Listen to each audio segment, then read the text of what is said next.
आइए बच्चों, अब हम प्रश्नावली 1.2 का क्वेश्चन नंबर 6 करते हैं।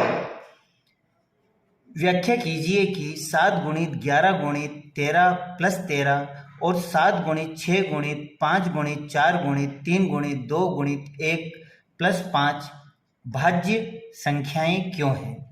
मुझे बताना है कि यह संख्याएं भाज्य संख्याएं क्यों हैं। तो यहाँ पर हम देखते हैं पहली अवस्था। पहली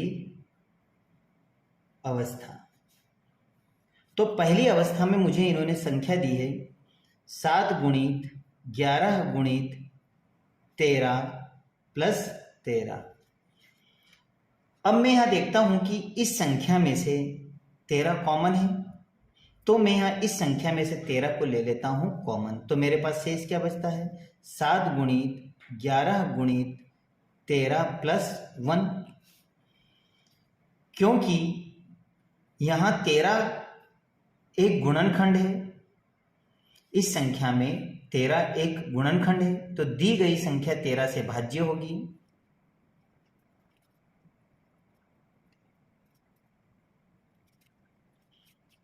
तो दी गई संख्या 13 से भाज्य है।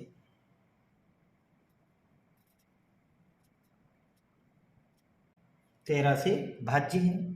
अब हम देखते हैं दूसरी अवस्था।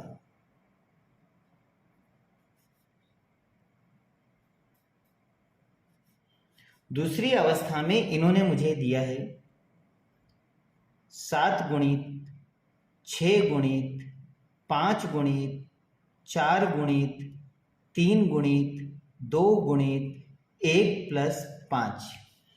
तो मैं यहां पर क्या देखता हूं कि मेरे पास में इन दोनों संख्याओं में 5 कॉमन है, तो मैं यहां से निकाल लेता हूं 5 को कॉमन। तो मेरे पास बचता है 7 गुणित 6 गुणित 4 गुणित 3 गुणित 2 गुणित 1 प्लस 1 मेरे पास शेष बचता है।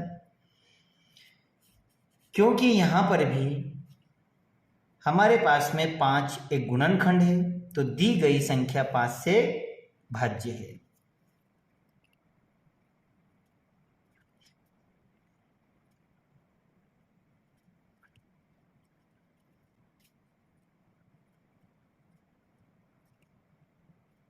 तो दी गई संख्या 5 से भाज्य है। तो यहाँ पे भी हम देखते हैं कि 5 हमारा एक गुणनखंड है, जो दी गई संख्या 5 से हमारी ये भाज्य होगी। तो यह आपका आंसर होगा। आइए बच्चों, अब हम इस प्रश्नावली का लास्ट क्वेश्चन नंबर 7 करते हैं। किसी खेल के मैदान के चारों ओर एक वृत्ताकार पथ है।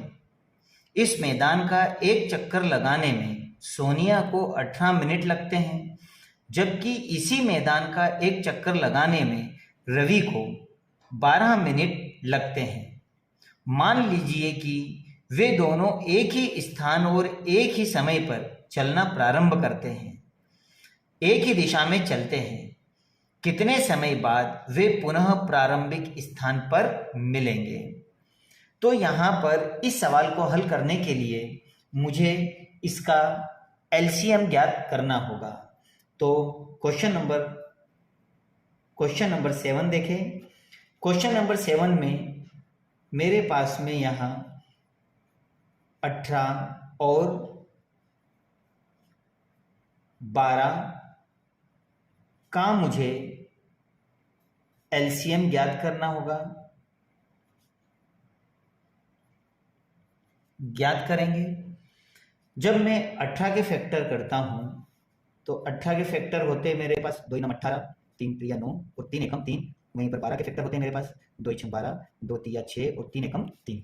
तो इस तरह से 18 के फैक्टर होंगे मेरे पास 2 की घात 1 गुणित 3 की घात 2, 3 यहाँ 2 बार है। उसी तरह से 12 के टुकड़े होंगे मेरे पास 2 की घात 2 गुणित 3 की घात 1। तो मेरा एलसीएम क्या कहता है, एलसीएम 18 और 12 का कि अभाज्य गुणनखंडों की सबसे बड़ी घातों का गुणनफल, खंडों की सबसे बड़ी गुणनफल। तो मेरे पास सबसे बड़ी घात क्या है? तो मैं यहाँ पर देखता हूँ कि एलसीएम 18 और 12 में सबसे बड़ी घात मेरे पास में 2 की घात 2 गुणित 3 की घात 2 है। जब मैं 2 को 2 बार लिखता हूँ, 2 दूनी 4 और 3 त्रिया 9, और इन दोनों का मल्टीप्लाई होता है 9 चौक 36। तो मैं यह कह सकता हूँ, अतः सोनिया और रवि एक ही स्थान से चलने के बाद 36 सेकंड बाद पुनः मिलेंगे।